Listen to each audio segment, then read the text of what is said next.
Netboy Bopflix is the latest government torture device as an act of revenge against Japan for creating anime. Created and distributed by Netflix, the same company that pays disgruntled homeless people in peanuts for their subtitles and also gave us this. Now, as much as I loathe how this company treats anime in general, you can't deny that Netflix is responsible for pushing anime more and more into the mainstream. I see Netflix's relationship with anime as a complicated one, because on one hand there's all this free exposure, and on the other hand it usually...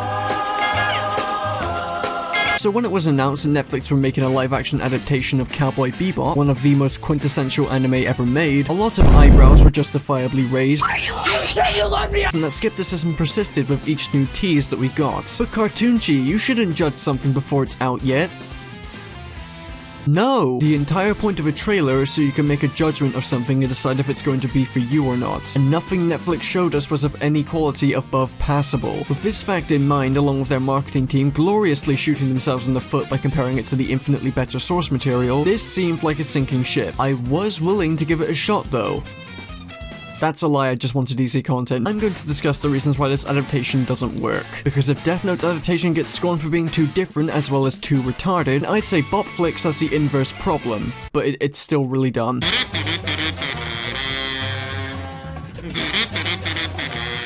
One thing you'll notice right away about Bopflix is that it tries to be more of a quirky comedy than its source material. Now, Bebop was not exactly humorless, how it could be very amusing at times, but it didn't constantly wisecrack at every conceivable opportunity. What Bopflix utterly fails at is trying to Joss Whedonize the dialogue of the show. We have to take them alive! Yeah, what was that about taking them alive? Shut up. For those that don't know, comedic dialogue in a lot of modern entertainment has sort of a self-parody thing going on, where things will be explained in complicated ways only to then be contrasted by a snappy response. Or it's just the writers being painfully self-aware. It's not present in everything, but this style of comedy is usually attributed to Joss Whedon, whose most notable achievement in life aside from being a sex offender is directing a few Marvel movies, and Buffy, with his own brand of humor sprinkled into it. And since these movies got so successful, that kind of dialogue started to get used in all MCU movies. And since the MCU movies are so popular and used to be funny, Scooby-Doo this crap! it's sort of spread to a lot of other movies and shows, and now we're in the middle of a self-awareness epidemic. Now that may sound like a bit of a schizo ramble, and while I am somewhat of a mentally ill person myself, it's clear that Whedon's name is only really being used here because he helped to popularize that kind of humor. Back to Bopflix, it tries really hard to go for that kind of self-parody vibe. Characters will sometimes go on complicated rants only to be contrasted by a more grounded statement, or the script just gets really self-aware as a replacement for actual writing. A few hours make some easy woo. So, what do you say, fellas? You want to team up? She's high, right? Yeah, you see the bags under her eyes. Right. This is what the humor is like in this show. You'd think for an adaptation that's trying to be more comedic, they'd give the dialogue a little more flair as well, but it's just bland. Cowboy Bebop, if nothing else, was filled with personality, and there's just none of that here. And when the dialogue isn't being as flavorless as an Arby's meal, it's just being written as a segue for bad comedy. Next big score, I'm getting one for the ship, one for each foot. Jed, a bidet is a toilet that cleans out your asshole. Storm in and release this gas that starts turning people into trees. No shit, trees. It was nutbag. Toxic gas turned people into trees? Are you serious with this? Shit, that's nutbag. This isn't fucking Seinfeld. Who wrote this? It's not just the comedic side of the writing either, because the writing in general is so facepalm worthy. This is some of the worst dialogue I've heard in a mainstream production in I don't even know how long. It's desperately trying to capture the spirit and stylishness of the original show, but it comes off as a bunch of middle-aged white guys trying to make their dialogue sound cool to capitalize on an industry that has been outperforming them for over a decade. Sounds to me like blackmail. You're damn right it is, because Jed, you are black and you are male. This was perhaps intended to be funny, but it's funny in a completely different way than they meant it to be. Holy shit. You are black and you are male. I take it black. Like my man.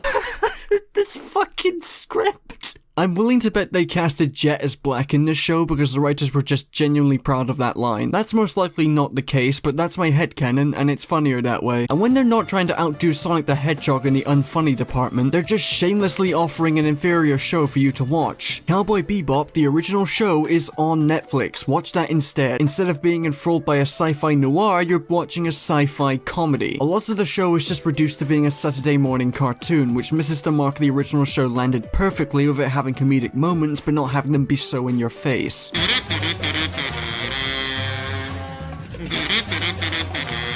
Now, I'm going to talk about the most obvious part of this train wreck, and that's the anime adaptations that try too hard to be like anime are inherently dumb. Now, this may seem like a strange critique, because a lot of the reasons why these adaptations are so hated is because they stray so far from the source material that it becomes Americanized slop. Someone looked at Death Note and went, this show would be so much better if Light was a twink, also making every death in the film hilarious.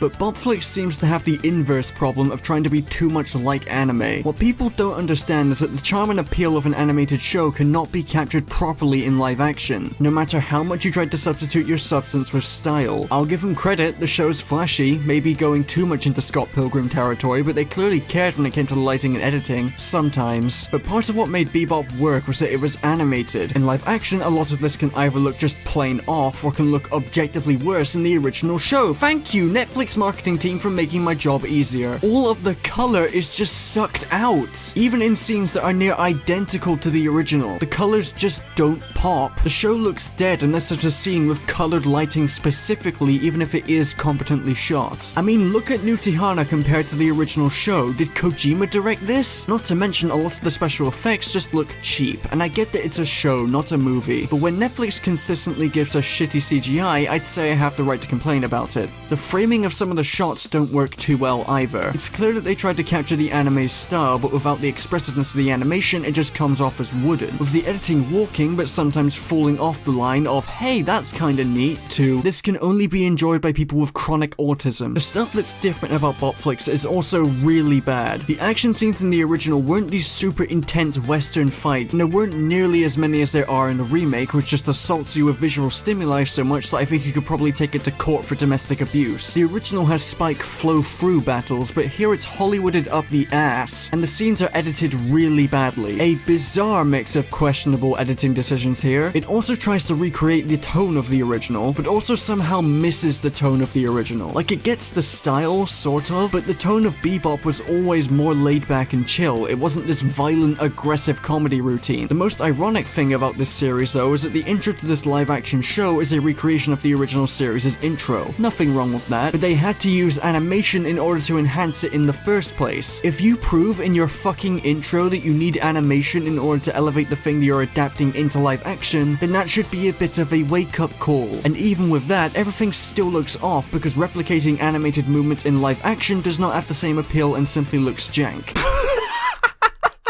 Look at this little run! If you're gonna try and turn an anime into live action, you need to adapt it so that it fits the medium of which you are transferring it to. Shots like this don't work in live action, and neither do the expressions. You need the balance between faithful adaptation while also not butchering it by just copying the anime. Or alternatively, just fucking stop.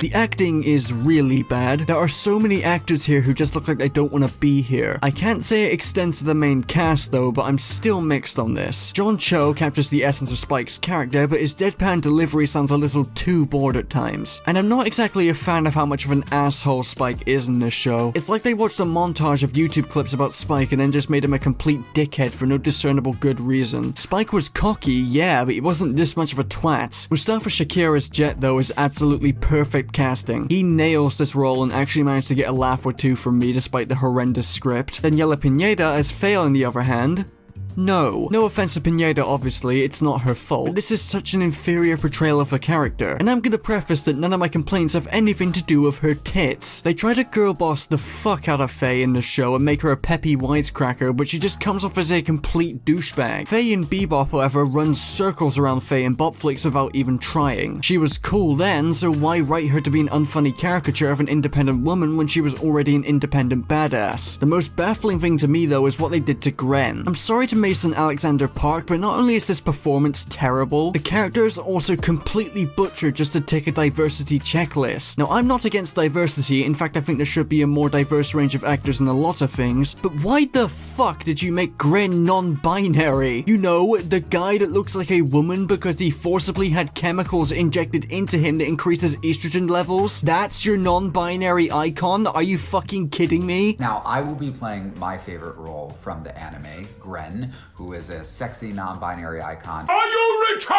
Have you ever seen something try so hard to be inclusive and diverse, only to insensitively change the gender identity of a character whose whole thing was that they were forced to look like a woman? How do you try to be woke while simultaneously being this insensitive? Fuck you, who wrote this garbage? Not to mention, his entire character has been changed into someone completely different, as they now run the front of house for a jazz club and also looks nothing like the original character. Why don't you just make a new character? In fact, if you really wanted to have non-binary representation that doesn't compromise previously existing characters, Ed. Where the fuck is Ed? Ed's gender was purposefully left ambiguous with characters calling them a he or a she on different occasions. People already headcanon that Ed is non-binary, so why the fuck did you change Gren? It makes no sense. Oh wait, what's that? Ed's in the show? Wait, can I see them? Bye! Spike! I take it back, throw them away. There is so much wrong here. How did something that cost this much money end up on the same level as a Nostalgia Critic skit? I never thought To Boldly Flee would have genuine competition, but here we are it seems. First of all, whoever is acting as Ed, I genuinely don't care, is doing an awful job. It's not their fault, obviously, they're a kid, I blame these chuckle fucks. Sure, this is how Ed acted in Bebop, but without the benefits of being animated and having someone play her who's actually talented, it comes off as insanely cringeworthy. Hey guys, you got games on your phone? Ed has never seen this before. So what else could it be but a horrible alien, huh? Also, what is this framing? They're trying to do comedy in a similar vein to the anime in this scene, but the presentation is not only awful, the close-up shots make it look like a porn parody. Overall, I'm not a fan of the characterization or acting, aside from Jet, who basically steals the show.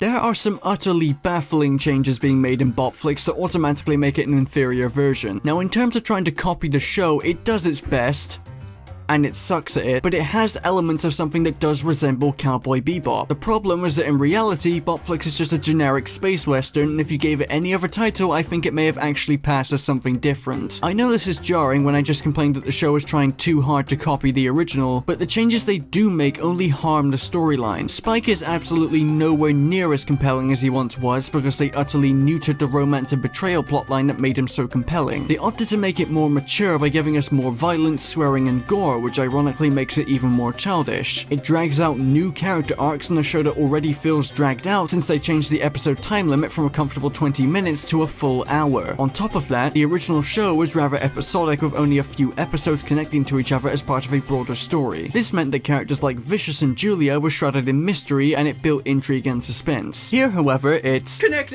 every single one of them, all of them, just fucking all of them. And as a result, Vicious and Julia now appear in every fucking episode, which not only cheapens the mystery, but it also ruins a lot of what made Vicious such a great villain in the first place. And the show just lacks the brilliant atmosphere and passion that was there for the original. It's like a corporately produced recreation that hits some of the right notes, but hits it like a robot attempting to use an Etch-a-Sketch. Actually, that's exactly what's happening here. The only really new thing I can think of here is the new soundtrack composed by the composer for the original show, Yoko Kanno, because it's seriously some great shit. But other than that, it's missing the heart and soul of Bebop by creating a dull and boring show with little to no substance, using its style as a replacement.